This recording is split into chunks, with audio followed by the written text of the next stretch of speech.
Hi, everyone. Welcome to Market Insight for the week of September 4th through the 8th, 2023.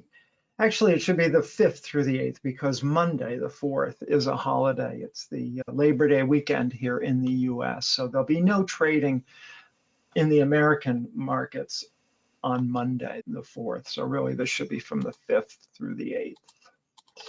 So starting with our top-down approach and the monthly chart, we completed the August monthly bar on Thursday, and it closed above 4,500, right here, above 4,500, which was an important level, and is constructive on the monthly time frame. But notice the heavy volume too.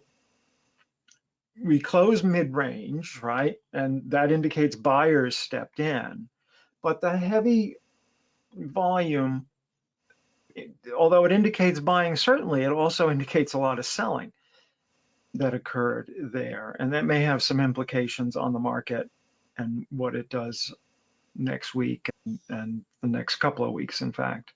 And as we drill down into the lower time frames of the weekly and the daily, we'll see how the market, how most of the volume came in, either as selling and buying.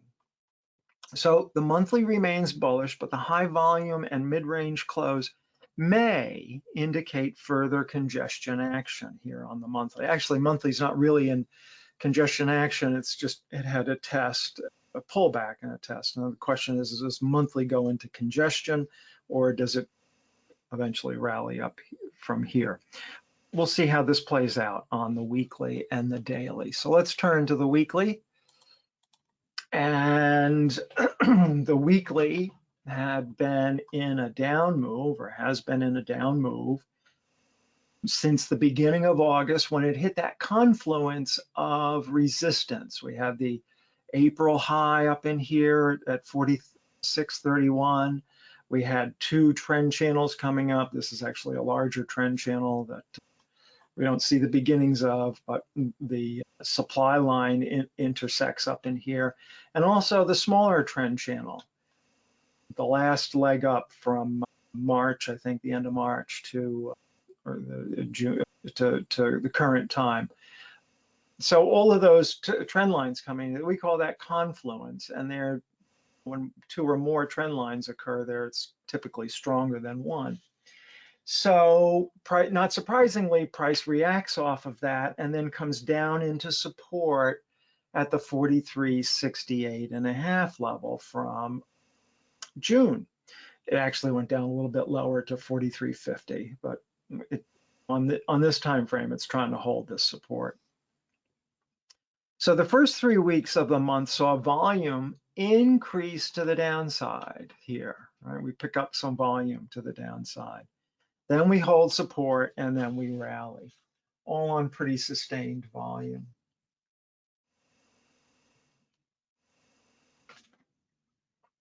Note now how we're coming into the underside of the trend channel's demand line, the small trend channel here. And so the principle of old support, once broken, the demand line got broken a couple of weeks ago. We talked about that. So old support, once broken, becomes resistance as we get back up into that area. And that is likely to operate here, at least temporarily. So we broke the demand line earlier earlier, and now we're coming back up to the underside of that line. And we expect that to be some resistance there. So at this stage, the weeklies entered congestion. And then the key question for us here is, are we going to see more weekly congestion action over the next couple of weeks? Or will we start trending back up? Now, if we see the weekly go into a more extensive congestion activity here, maybe goes up a little bit and down, back and forth, then that indicates that the monthly would also enter some consolidation pattern as well. And it may create some new lows or some lower prices if it does that. But that's really getting ahead of ourselves. We'll just parking that as a seed in the back of our minds to be aware of for a bit of time, but not something we need to focus on right now. Let's take a look at the daily to see if we can understand this a little bit better and where the key levels lie, where turns both up and down are likely to occur. So the daily presents an interesting picture for us. The daily held and sprung the 430, the 43.68 support level, right? Actually tested it as well, gave a high volume test here. And it made this spring as it got oversold in the downtrend channel. As it broke through the supply line, you can see a little bit of a climactic run here as well. As we broke that supply line, we became oversold, and not a surprise that we would spring there. So it rallied up off of the support and certainly weakened that supply line in doing so. But then the next day we come down and we had very high volume. We come back inside the downtrend channel, and we do so on heavy volume. So this appeared to be supply at first look, except that the close was well off of the lows. I'm sorry, off of the daily lows here, the support levels. And that indicated some effort to go down, but not as good a result as the sellers might have expected on that kind of volume, right? So a little bit of effort versus result down there. But frankly, when I was looking at this, I thought, oh, supply's come back into the market. Next day, Friday of last week, it turns up off of the lows, off of the 43.68.5 low support, and closes firm, and does so on even more volume than the threatening day. So some bullishness came in right after the potential supply, right? So let's tape read the rest of the week here. So Monday holds Friday's close, had no reaction down, holds the supply line, or actually breaks the supply line again. And Tuesday, we get nice follow through. Notice that on Monday, it did that on relatively light volume compared to what we had seen the prior few days, indicating again that supply wasn't pressing on the market. When the market can move up easily on low volume or lower volume in the area of supply, it could mean shortening of the thrust and all of that, but that's generally more so when the volume is higher. When it's light like this, indicates that in this kind of scenario, we're coming off of the bottom, it indicates a lack of supply, not a lack of demand. Many people get this confused. Many traders get this confused. But this is more a lack of supply, allowing the market to, as David Weiss used to tell me, levitate up without a lot of effort, without a lot of volume coming in. So Tuesday has good demand coming in, closing over the prior week's threatening bar, right? Tuesday's this bar, and we pick up volume on that rally. And so we've erased the threat, that heavy volume down in there by the action of these three bars. But after the big effort on Tuesday by the buyers, we see price thrust shortening on Wednesday, the high up here. So shortening of the thrust, just a quickie tutorial on this.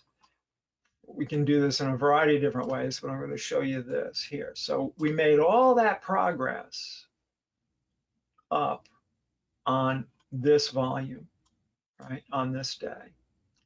And then on basically the same amount of volume, sustained volume,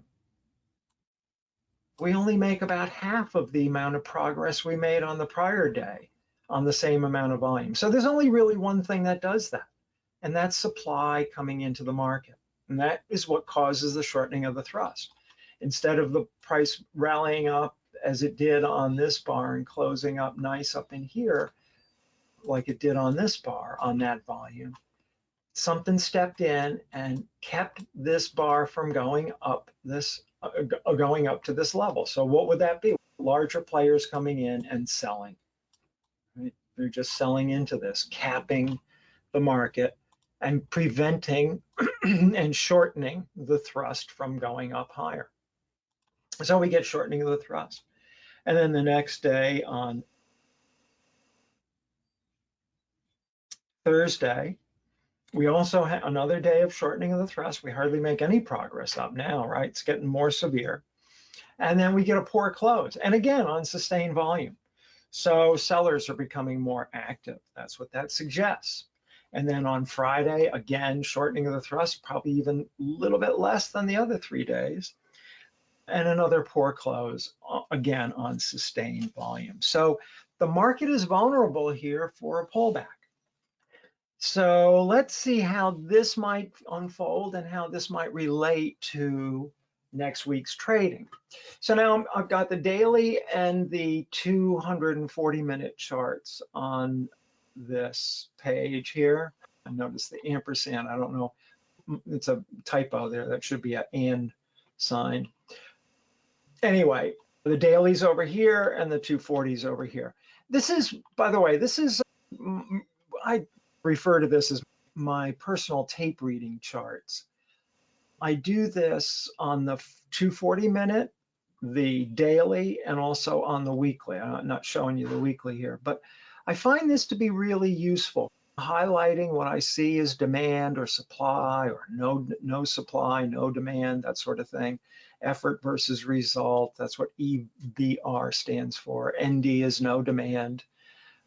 UT is an up thrust. I'll go through this. SOT, shortening of the thrust, and so on and so forth.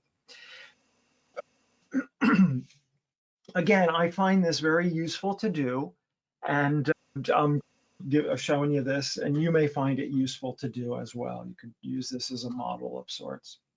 So let's look at the daily first.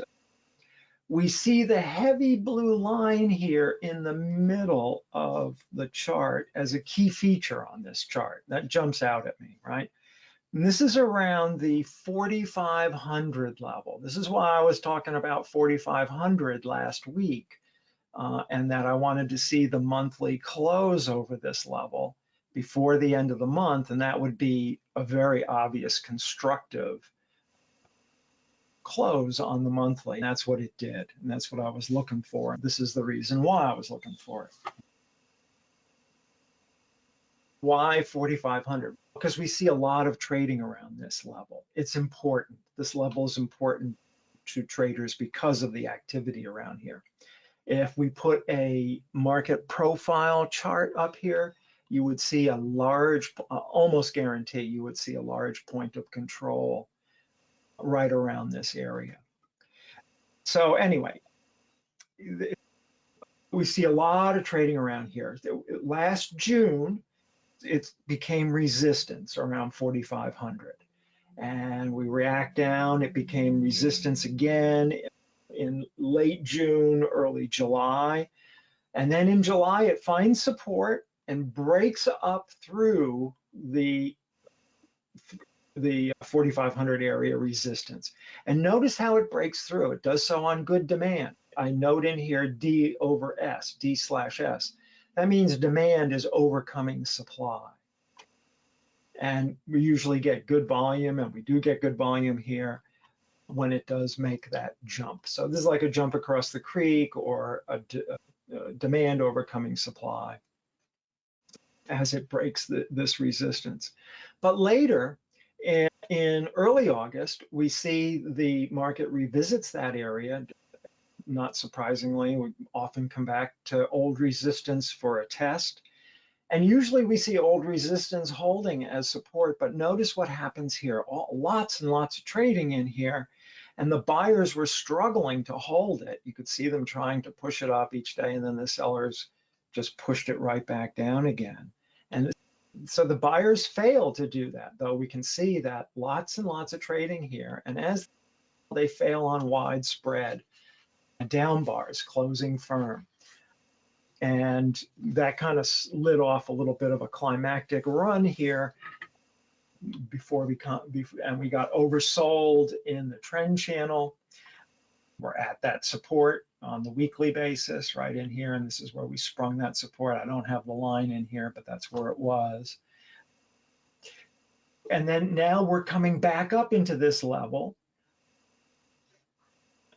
And so what I'm seeing here is that this important area here, this 4,500 area, is acting more like an access line than anything else. Those are key considerations for us.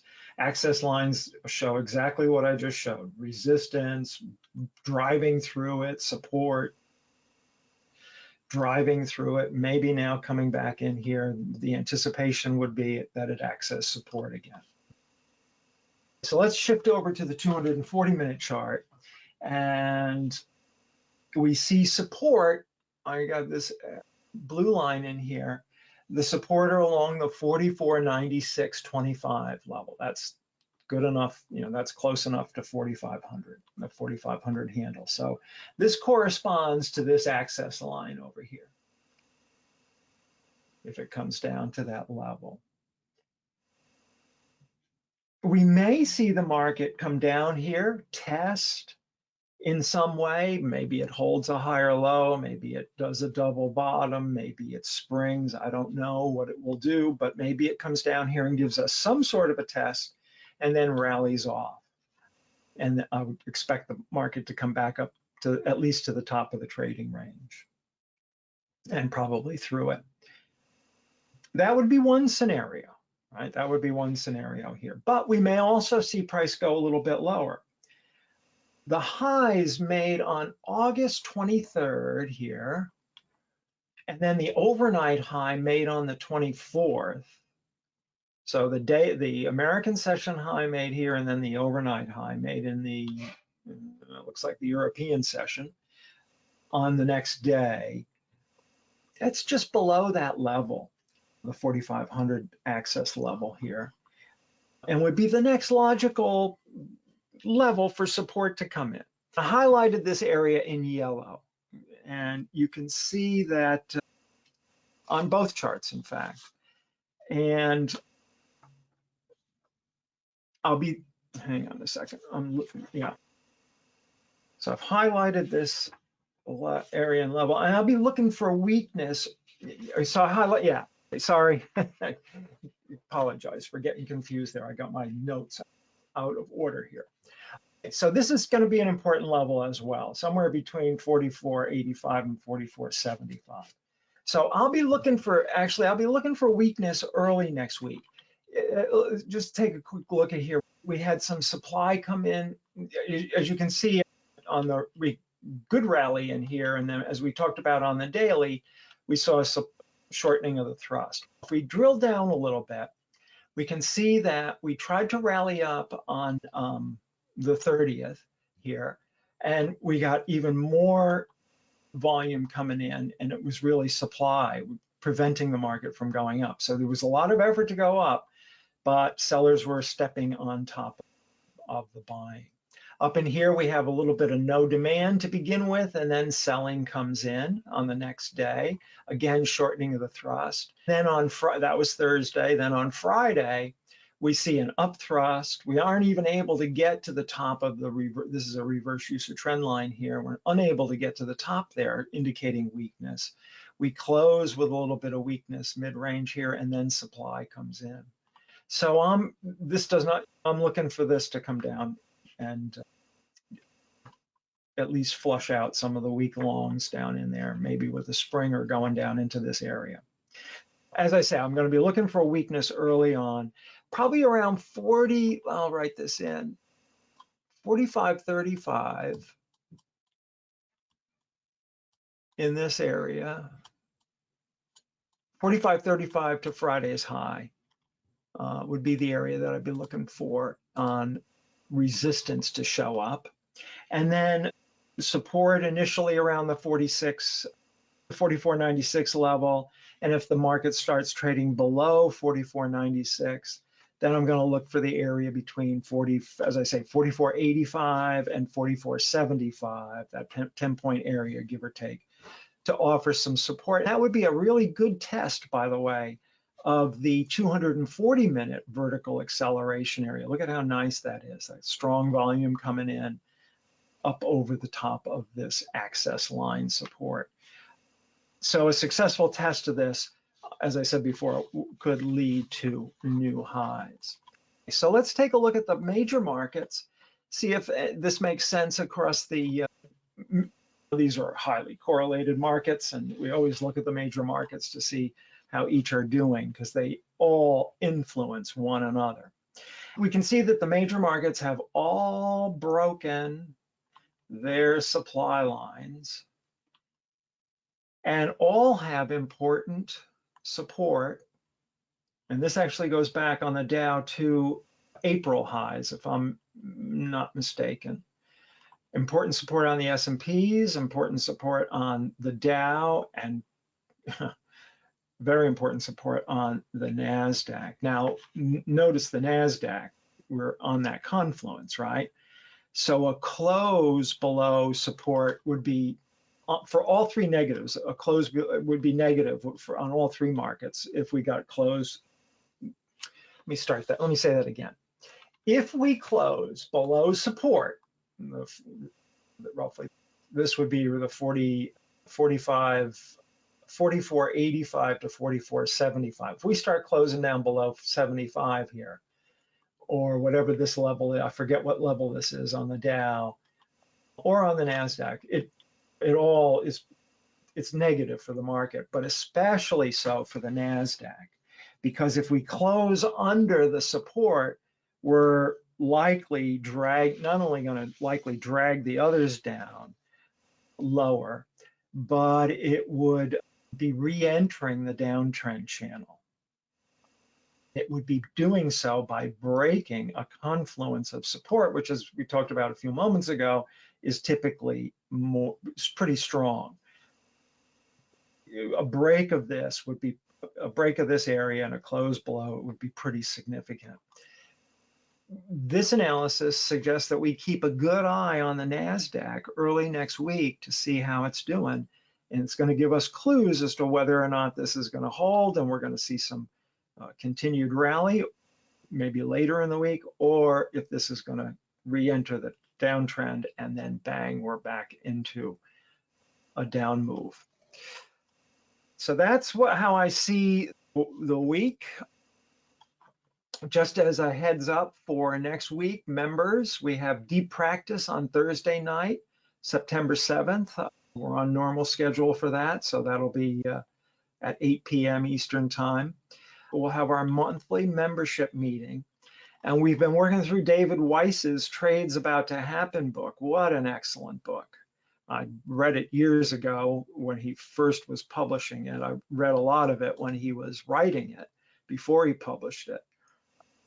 And then revisiting it now, a few years later, boy, oh boy, very helpful, very good book.